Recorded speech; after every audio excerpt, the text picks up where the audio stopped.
Han pasado 4 años de la gran reforma constitucional. El país está comprometido a proteger y reconocer todos los derechos humanos.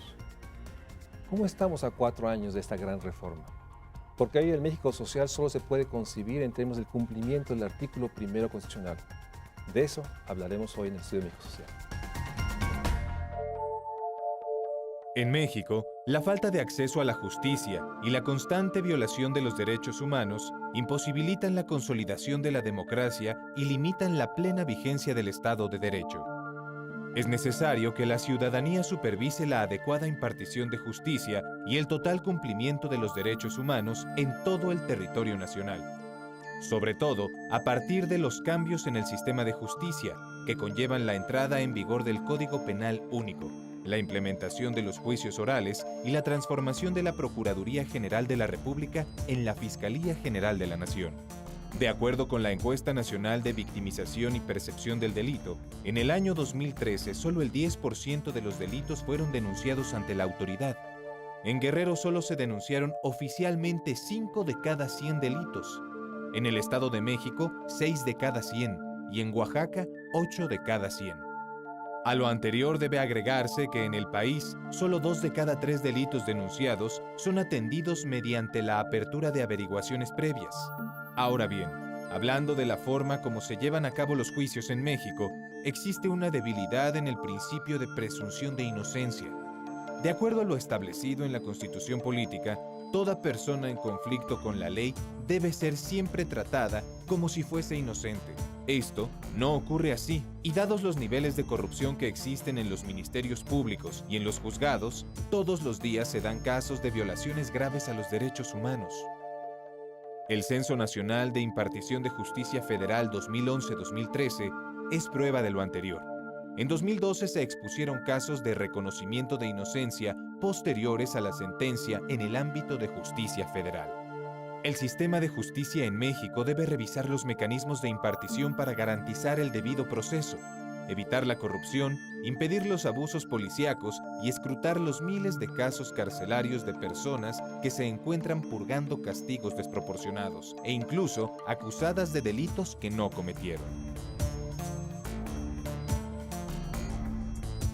Se han cumplido poco más de 4 años o casi 4 años de la gran reforma constitucional de 2011, en que para muchos los expertos es el nuevo paradigma social. El Estado está obligado a garantizar y proteger el ejercicio de todos los derechos humanos. ¿Qué ha pasado? ¿Qué se ha avanzado? ¿Cuáles son los saldos que tenemos a 4 años? Y por ello es muy importante para el Estudio de México Social tener al doctor Luis de la Barrera, un experto, alguien que ha ejercido como ombudsman, que ha estudiado y que ahora dirige el Programa Universitario de Derechos Humanos. Muchas gracias, Luis, por estar en el Estudio de México Social. Al contrario, María Luis, es un honor, muchas gracias. ¿Cómo podrías hacer un recuento? ¿Qué ha pasado de junio de 2011 a junio de 2015? Estos 4 años, eh, ¿realmente el Estado ha podido empezar a implementar esta gran reforma constitucional? Siempre suele haber una enorme diferencia entre lo que dice la Constitución y lo que sucede en la realidad, sobre todo en un país como el nuestro, donde la Constitución señala una serie de derechos, pero algunos son un ideal programático, no el reconocimiento de una realidad, de unos hechos que estén sucediendo, sino un objetivo, una aspiración plasmada en la Constitución, lo cual es bueno porque obliga, claro, lo mejor sería que los derechos se cumplieran íntegramente en el mundo de los hechos, pero es bueno que estén en la Constitución porque esta es una obligación del Estado que los gobernados podemos exigir. Entonces, 4 años, que es un periodo considerable en la vida de una persona, es un periodo relativamente breve en la vida de una sociedad y tenemos un gran camino por recorrer para que tengamos una plena vigencia de todos los derechos humanos. Quiero decir, para empezar por señalar lo positivo, que no todas, pero varias de las comisiones públicas de derechos humanos han cumplido un papel muy importante, han logrado detener abusos de poder ante los cuales antes el agraviado quedaba completamente indefenso, y ante un abuso de una autoridad, la reacción era de resignación resentida.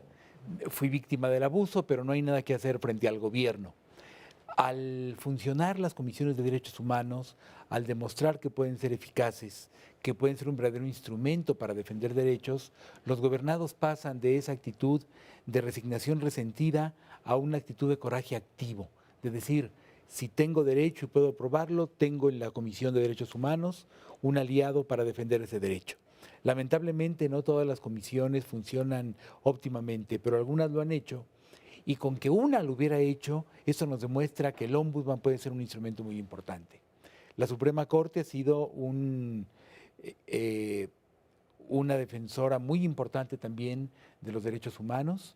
Muy recientemente, hace apenas unos días, ha dicho que el matrimonio no tiene que ser entre un hombre y una mujer necesariamente y no debe tener como un objetivo obligatorio la procreación, lo que equivale en otros términos a que el matrimonio entre personas del mismo sexo es perfectamente legítimo y que en todos aquellos estados donde la legislación lo impida, los particulares podrán ampararse para poder acceder al matrimonio entre personas del mismo sexo, el matrimonio homosexual, lo cual es importantísimo porque es reconocer que la preferencia sexual no debe ser un motivo de discriminación. Sí, sin duda estos dos elementos que marcas muestran que, bueno, los que somos del siglo XX podemos apreciar que esta nueva institucionalidad, las comisiones de derechos humanos, sí han sido un elemento que garantiza derechos, que logra visibilizar la violación de los derechos y en muchos casos un elemento que ha detenido o por lo menos ha evitado el abuso cuando es la autoridad la que violenta el derecho de seres humanos. Y la otra parte que reconozco y recupero, o sea, la importancia de este esfuerzo que tiene que hacer la nación para que los derechos sean iguales en toda la República y enfrentar esta fragmentación que dependiendo dónde se viva, puede uno tener cierta posibilidad de acceso a derechos humanos esenciales, como el derecho de decidir con quién se quiere vivir. Así es. Y que el Estado tiene que reconocer esa relación dependientemente del sexo.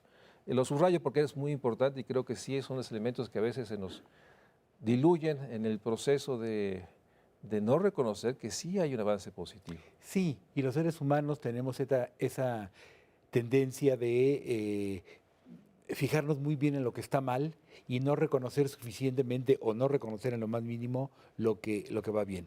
Pero así como dije que la Suprema Corte ha dictado resoluciones muy importantes en defensa de los derechos humanos, hubo una resolución que a mí no me ha gustado, en la que nuestro máximo tribunal decidió que si hay una restricción a los derechos humanos en la Constitución, esa restricción debe aplicarse. Este fue un debate muy importante porque la reforma de 2011 establece en el artículo 1 de la Constitución el principio pro persona o pro hominem, en virtud del cual se garantizan en la República Mexicana los derechos consagrados en la Constitución y los derechos consagrados en los tratados internacionales. Sí. Anteriormente, tanto la jurisprudencia como la doctrina decían la Constitución tiene mayor jerarquía y en segundo lugar los tratados internacionales. De acuerdo con la reforma al artículo 1 de hace 4 años, ya no hay esta jerarquía a priorística entre la Constitución y los tratados. Las autoridades están obligadas a aplicar la norma que mejor defienda a la persona, es decir, que mejor defienda los derechos humanos. Y la Corte decidió, en una sesión muy importante, en una polémica muy fuerte, que si hay una restricción en la Constitución a los derechos humanos, esa restricción debe aplicarse, y lo hizo al resolver sobre el arraigo. Entonces dice, bueno, el arraigo puede ser violatorio de derechos humanos, pero está en la Constitución y debe aplicarse entonces el artículo donde el arraigo está consagrado. Y el arraigo es una gravísima violación de los derechos humanos, porque permite que una persona contra la cual no hay pruebas para que sea sometida a un proceso puede estar detenida hasta 40 días, prorrogables por otros 40, es decir, hasta 80 días sin pruebas para que sea sometido a un proceso. Esto va contra el principio del derecho penal ilustrado de que hay que investigar para poder detener. El arraigo permite detener y por un periodo larguísimo para que la persona sea investigada.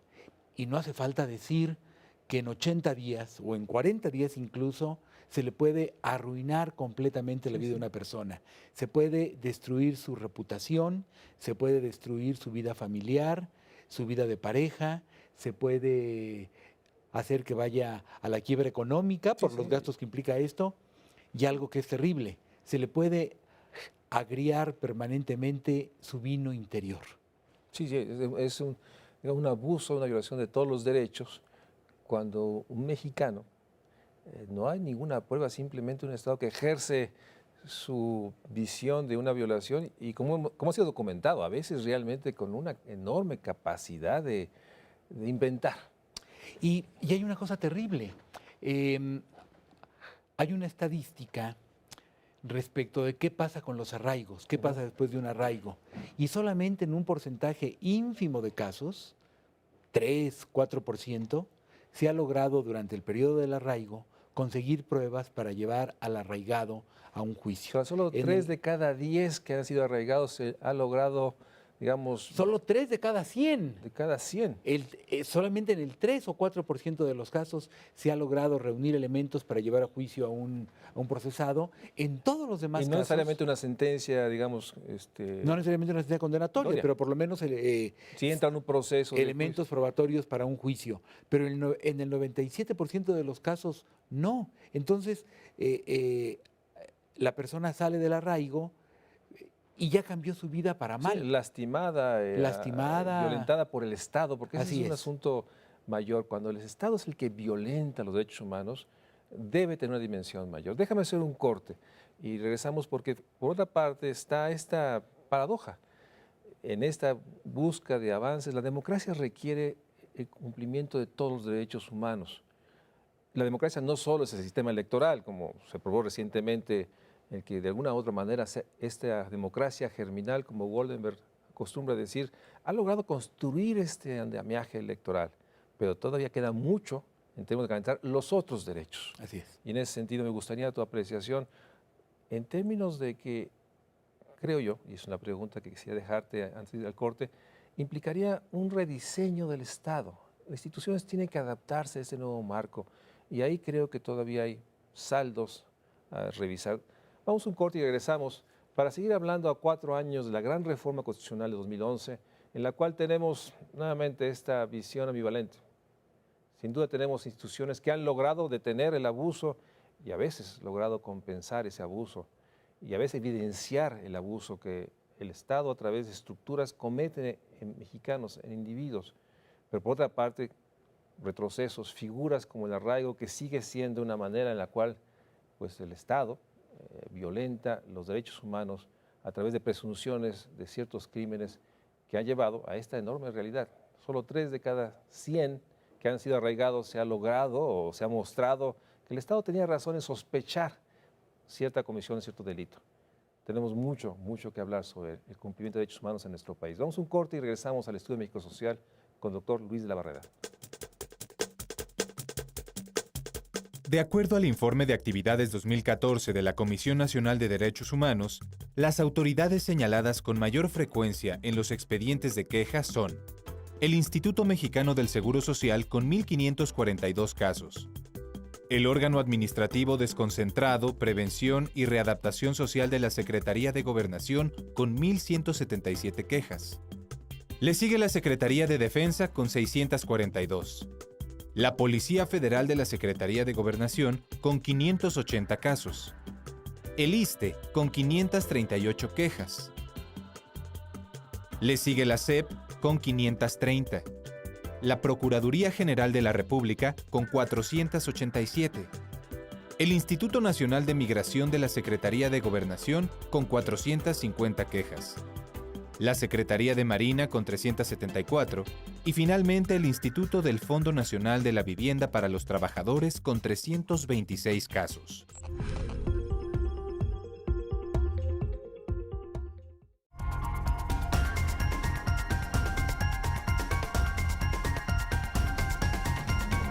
Luis, tocaste esta realidad de que el artículo primero establece una serie de principios que están en la Constitución y está el pro persona que citaste, pero hay otro principio en términos de la integralidad.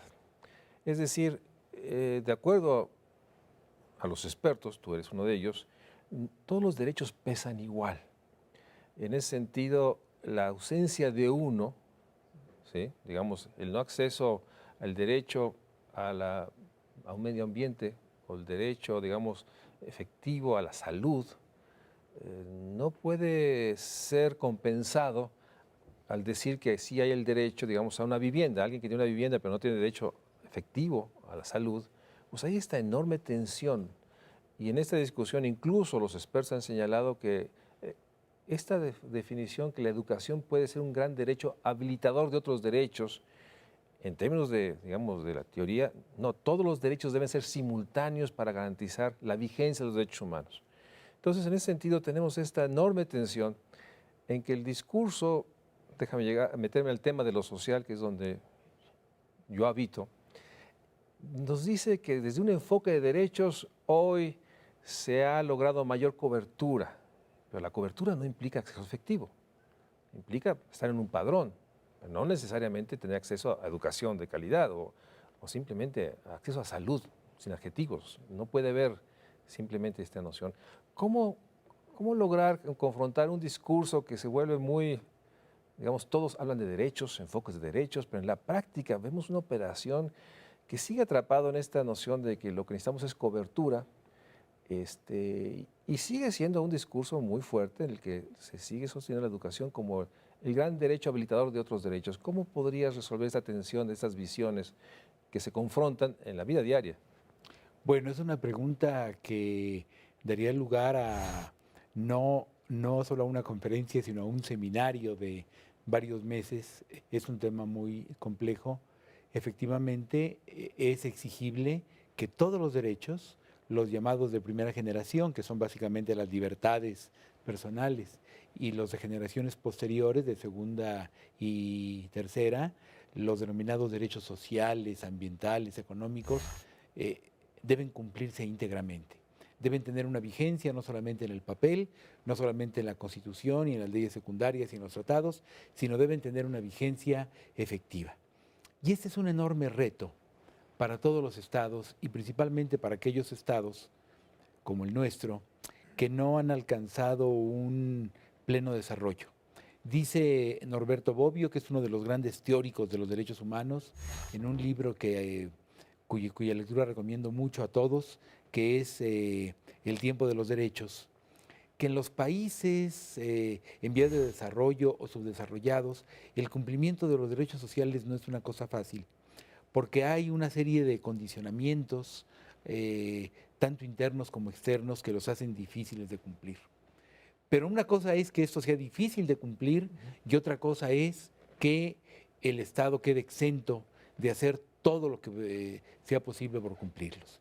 Y el derecho a la vivienda, el derecho al agua, el derecho a una educación de calidad, el derecho a un medio ambiente sano, el derecho a tener un trabajo con un salario y con prestaciones laborales dignas, son derechos absolutamente indispensables para que el ser humano pueda alcanzar una manera de vivir que respete su dignidad.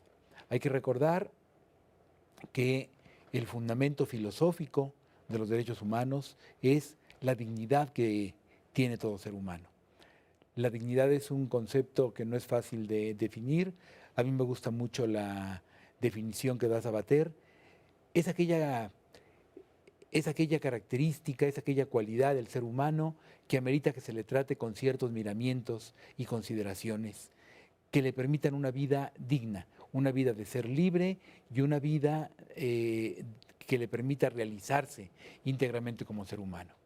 Para que nos realicemos íntegramente como seres humanos, se requiere que respeten nuestra autonomía, que respeten nuestro modo de vida, el modo de vida que elegimos, y que tengamos una serie de elementos, una serie de condiciones para poder llevar a cabo ese modelo de vida al que aspiramos. Y sin duda no hay esas condiciones si no se cumplen el derecho a una vivienda digna, el derecho al agua, el derecho a la salud, el derecho a una educación de calidad, etc. Y en ese sentido, déjame recuperar esta dura expresión de Coneval.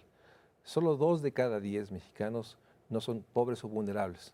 El resto o está en pobreza, casi 6 de cada 10, o 7 de cada 10, si estamos hablando de poblaciones indígenas o poblaciones infantiles, o son vulnerables. ¿Qué quiere decir en esta noción de vulnerabilidad? Que cualquier evento como una enfermedad puede volverlos pobres. Entonces, solo 2 de cada 10. Esa es la magnitud de la desigualdad, esa es la magnitud del incumplimiento de los derechos humanos.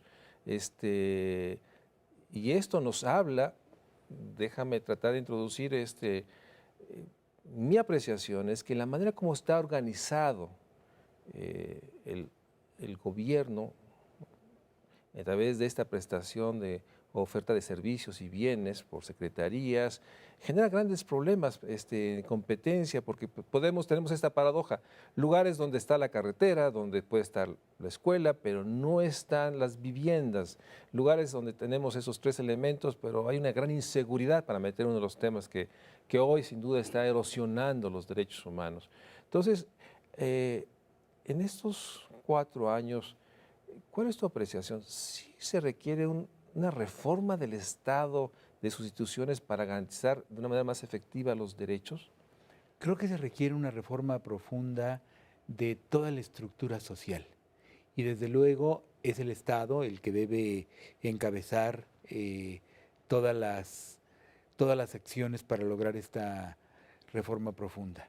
En efecto, un niño puede tener su escuela, pero si no tiene un maestro bien capacitado, bien actualizado, si no tiene internet, si no tiene una computadora, si no tiene acceso a libros, una buena biblioteca, ya no tendrá una educación de calidad. Y aunque un niño tuviera todo esto que acabo de mencionar, si ese niño no tiene un buen desayuno, ese niño no va a aprovechar las horas de clase como un niño que desayune como es debido. Un niño que no tenga buena salud, estoy hablando solamente de los niños, pero eso se podría generalizar, un niño que no tenga buena salud no podrá tampoco aprovechar las clases que se imparten en su escuela, porque para eso se requiere estar plenamente sano. Yo me pongo a pensar cuando veo a un bebé, a un bebé de 1 año, de 2 años, que tiene el cariño de sus padres, que tiene buena alimentación, que va a un lugar donde se estimulan las actividades físicas, las actividades intelectuales, que tiene una casa donde puede correr, no una mansión, pero una casa donde tiene un pasillo amplio, y donde veo al niño de una mujer que lo lleva en su rebozo y que lo tiene todo el día a su lado llorando, sin poder hacerle caso, mientras esa mujer está limpiando parabrisas. Entre esos 2 niños hay los mismos derechos en el papel, pero uno tendrá todas las posibilidades, por lo menos en ese primer momento, de desarrollarse plenamente como ser humano, y el otro tendrá posibilidades muy restringidas. Ahí ya hay un desnivel terrible entre... Una enorme brecha, un abismo respecto de la posibilidad de tener las condiciones para realizarse plenamente como ser humano. Y en ese sentido, la urgencia, déjame hablar del México social, un México social en el que no sea determinante el lugar donde se nace para tener acceso a los derechos. Y desde mi perspectiva, solo el Estado puede garantizar esto al regular y promover mercados más equitativos. Y esto debería ser el gran proyecto social del país.